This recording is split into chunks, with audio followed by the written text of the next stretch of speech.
Can we start? Ready when not. Perfect. Good afternoon, Mr. and Mrs. Garcia. We're so great to be meeting you guys today. To introduce ourselves, I'm Advik Tadabarthi. My name is Arif Doshi. My name is Vivan Shah. And I'm Abhinav Jain. And first off, we just want to understand how amazing it is that you guys are taking in Rosa and taking care of her. Which is why today all of our plans will revolve around making sure that your financial assets grow while taking care of her health as well. At Troy Colts Consulting, our one policy is this: to bring a smile to your face and joy to your pockets. Now, to do that, we have a lot to cover, which is why we created this agenda for you today. To start off, we wanted to go by highest priorities by understanding your current financial situation and end off with things like miscellaneous budget suggestions that could be improved. And additionally, we gave you all agenda sheets to reference at any point during the meeting if you ever want to confirm.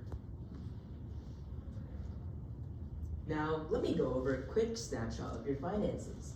Your monthly post-tax income is $7,711. Your monthly expenditure is $6,805. Your total debt is $210,118, and your total savings are $84,850. Next, I'll break down your monthly expenses so that we can systematically allocate resources for the long term. Your main fixed expenses include your housing mortgage at $1,778 and your Traverse monthly payment at $539. Throughout this presentation, we'll be suggesting a few ways to reduce your variable costs, such as your family eating out or daily lunch at work. Now, I'll be breaking down your debt into short-term and long-term categories. Miguel, your credit card debt is around 25.7%, while Sophia, your credit card debt is around 74.3%. For the long term, Sophia, your car loan is around 3.2%, while the mortgage is around 96.8%. Today, we will be systematically breaking this down, eliminating this debt. Next, we believe it's in your best interest to combine your savings and your checkings account in order to better track your spending and ensure that all bills and dues are paid on time. And of course, it's always best to be prepared for all the twists and turns that life can throw at us, which is why we propose that you open up an Amex high yield savings account and deposit $150 per month. This will earn you $5,800 within 3 years at a 3% interest rate, making sure that you're ready for anything that life throws at you. Now, let's talk about credit cards. Currently, your family has a credit card debt of $5,650. However, soon you will be receiving a tax rebate of $4,292, and we suggest you immediately use that money to start paying off your credit card debt. Then you will have $1,400 left to pay off, and paying this off at $200 a month for the next 7 months will allow you to completely eradicate this debt. Now let's talk about your actual credit cards. Currently, Miguel has the Amex Platinum credit card, and Sophia has the Capital One Venture Rewards credit card. Now, these credit cards are great for travel and dining benefits, however, they have high annual fees and high APR. Switching to simpler cards, like the Citi Simplicity card and the Chase Freedom Unlimited, will allow you to unlock $1,300 in annual fees savings. And the 0% APR for the first 18 months offered by these credit cards will allow you to pay your debt interest-free. Now, let's talk about your life insurance. Currently, your family is only covered for $100,000, and this is a permanent policy for Miguel. We'd like to switch Miguel to a term 20-year policy that would only cost $60 a month and give you $850 to $900K coverage, depending on which option you pick. Similarly, we'd like Sophia to also pursue a term policy with a $40 per month payment for $600,000 or $700,000. This would put your family total at $100 a month and give you coverage of over $1.5 million. Now, let's talk about retirement. We suggest that you increase Miguel's 401k Roth provision investment to $333 per month. This will help you take advantage of your current tax bracket, but also receive $2,000 per year in employer match. Next, we believe that you should increase Sophia's Roth IRA investment to $300 per month and switch from the FBNDX fund to a 70-30 stock bond split with 70% invested in VOO and 30% invested in government bonds. As you can see with these graphs here, by age 65, you'll have saved a total of $1.07 million. Although we believe that this is enough for you guys during retirement, if you continue to increase your investments as your income also goes up, we believe that you guys will feel more than comfortable. Now, 2 years may seem like a long time, but college is just around the corner, especially for Elena, which is why we created several plans to mitigate the costs that can come with college for both Elena and Mateo. So the first option has to deal with her going to community college for a couple years, keeping tuition costs down and residential costs lower. And then in that time, you can start the Michigan MSEP plan, where you can grow your income at a solid rate to create a stable footing for her to eventually even transfer to a four-year university and use that as her base for her funds. Now the second option, which is the one we recommend the most, is taking advantage of this amazing program that the University of Michigan has that's called the Go Blue Guarantee. If your family income is under $125K, then all of your tuition is covered. Currently, your AGI sits around $120K. So you may be wondering, within that time, you both will get raises, salaries will be better. Wouldn't you cross that threshold? Yeah, but due to HSA deductions, sole entrepreneur deductions, and health insurance deductions, you can bring yourself well below that threshold. This option is amazing, and you only have to pay for housing and textbooks, which can be offset through a work-study program or subsidized federal loans. Now for Mateo, we recommend similar options, but the Michigan MSEP plan is far more effective due to his longer time horizon. Now let's talk about an HSA plan or a health savings account. Now this is the best type of savings account for medical expenses because it's triple tax advantage. The money you put in is tax deductible. The growth on the money is tax free, and when you withdraw the money, that's also without zero taxes. We recommend putting $200 a month for the 3 years, which would give your family $8,000 in this account. Your unused money would roll over to the next year with zero fees, and this would leave you with a great healthcare safety net for Rosa, yourselves, and your 2 great kids. Now, we want to make sure that Rosa's health and financials are also properly managed. Right now, we have $150,000 sitting for her, plus her Social Security benefits, which we don't want to lose due to the time value of money, which is why we created a 3-tiered plan to manage these assets. So first, we want to put 33% into a high-yield savings account with approximately 4 to 4.5% APR, which can be utilized as her emergency fund. Then we want to put the next 40% into a CD ladder with 1, 2, and 3-year maturity rates so that she can have a liquid source of income every year. Now for 13%, we want to put that into stocks with dividends to once again get a liquid return, and the other 13% into bonds to keep a stable rate of return every single year. Next, we'll be moving into the home ownership plan. We believe that renovation is the best course of action rather than buying a new house because your mortgage rate is well below the current market mortgage rate. In the first option, as we have outlined on the left, we suggest that you adjust to the new rooming situation for the next 6 to 9 months until debt is eliminated and the emergency fund is established. Then we can leverage a HELOC, which is lower rates than credit cards and will be very beneficial in the spending for the renovation. The second option, as outlined on the right, will, instead of a HELOC, we would rather ask Rosa to contribute to the expenses for the renovation, as long as you and Rosa are both okay with that. Now, let's discuss your transportation. We know that you're very scared about what might happen to your rates once Elena starts driving when she turns 16, so we've outlined a few options. We strongly suggest option 1. We think that you should keep the Ford F-150 until major repair expenses occur and then sell it for cash. Then to allow the Traverse lease to expire, because it's going to expire in May.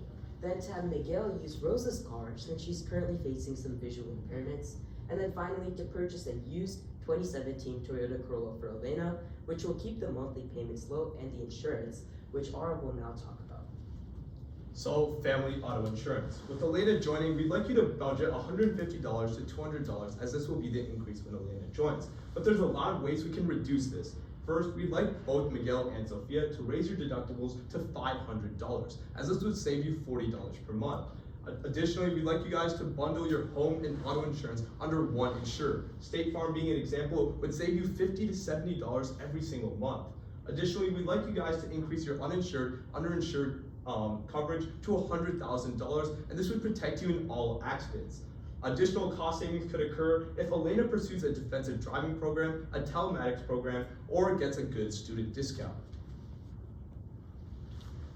Now, Sophia, we understand you're very passionate about your bakery business, So we suggest that you actually outline a story with it.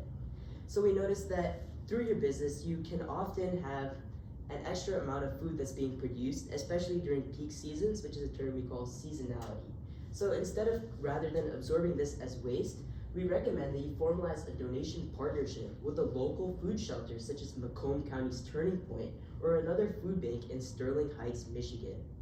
Although the direct tax deduction benefits are very limited right now since you're taking the standard deduction, we believe that the real benefits lie in eliminating waste fees, placing yourself in a better position for tax returns over time, and also building community visibility around your business. Next, we'll be moving into your budget. These are the everyday life changes that we have proposed for your lifestyle so that you can save money over time. In the next slide, we'll show you the quantifiable impact that these changes will have on your finances. We understand that true financial freedom comes with eating out, so we don't recommend eliminating eating out completely. Instead, we propose that you eat out in DoorDash once a week, make lattes at home, and eat lunch at the home bakery. This plan alone will save you $694 per month. Overall, with our recommendations, you will save $441.20 per month, all while emphasizing retirement planning, HSA accounts, and college for Elena and Mateo, and much more. Now, let's take a look into the future. Now, in the future, you would have a well-established emergency fund, over $1 million saved for a comfortable retirement, a lot of money saved for Mateo's college, and a reduced burden on Elena. And you would have a very well-off HSA account that compounds every single year with Rosa's health and financials properly managed. Now, we came in with a promise to bring a smile to your face and joy to your pockets, which I hope that we did today. And I know we did throw a lot at you, so if you have any questions, please let us know.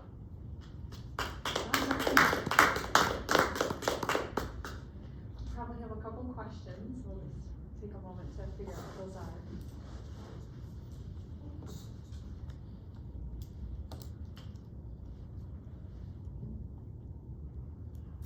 Do you think $1 million is really gonna be enough for retirement to have built up? Yes, so I don't know if I actually covered that in the presentation, but we think that $1.07 million may be enough depending on the expenses they may incur, but we know that the business is currently growing and Miguel's income at his warehouse is also growing. So we said that if they continue to scale their retirement investments as their income grows up, then we think that by maybe age 65 or even maybe 65, 66, or 67, they will definitely have enough for retirement. What sort of average annual interest rate did you use to come up with $1 million over time? Yeah, so we actually said about an 8% yield because we're going with the 70-30 stock bond split with around 70% invested in a PO index fund, which yields around 10% per year on average, and then also government bonds, which should earn us around 4 to 5%. And we just wanted to make one thing pretty clear. We're switching from the FBNDX fund to the VOO index fund. As we went through the performance of the last 10 years, and the FBNDX fund only had an average return of like 0.5% per year, which inflation will cover that easily. So we want to switch to the VOO index fund, which tracks the S&P 500 and is known to have great returns.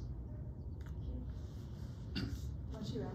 For college planning, if we use one of those accounts, what if one of the kids decide not to go to college? That is a fantastic question, and we think that all options should be available to them. So with the Michigan MSEP 529 plan, obviously if one kid doesn't opt to go to college, then we can take that money and allocate it towards the other kid.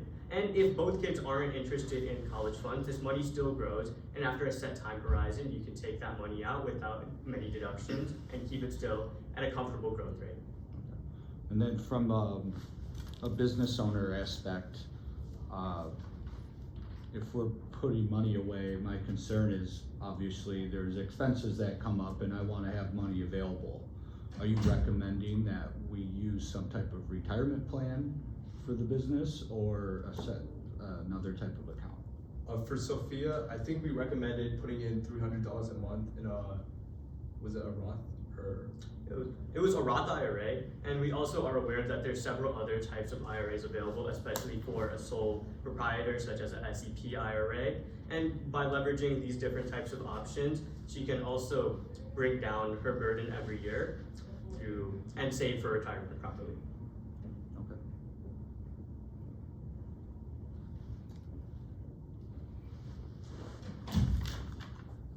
Questioning about the 401k match. You mentioned $333 a month for the Miguel's. Yep. And will that make the full 4% employer match? So that would actually come out to be $4,000, and the employer match would only cover $2,000 of that. We explored going to $666 a month, which would unlock the full employer match, but we didn't really feel comfortable putting that much in retirement when we could be better spending that on credit card debt in the short term. So that's why in the long term, we'd like to scale the investments up once our debt has been eliminated. I like the idea where you said HSA was a triple tax benefit. So we're contributing to that on the monthly. Yes, $200 a month for the first 3 years at least to establish a HSA fund, and we'd like to continue that as well. And will that cover Rosa in our family too? It will cover everyone in the family, including Rosa, yes, and yourselves and your 2 kids. So it's just a great security net in case any unfortunate medical expenses do occur. This will allow you to have basically a savings account that can be leveraged to pay for healthcare. Can I use it for anything else? This money is usually reserved for healthcare plans so you cannot actually use it. Okay, Okay. great job. Yeah. All right, thank you so much. Well done. This is a really nice touch, Thank you. just having Yeah. it on one page, and that's really good and an actionable plan. Thank you. Great business. Even if they strategy. did choose Michigan. Yeah. Bravo. Thank you. Thank you.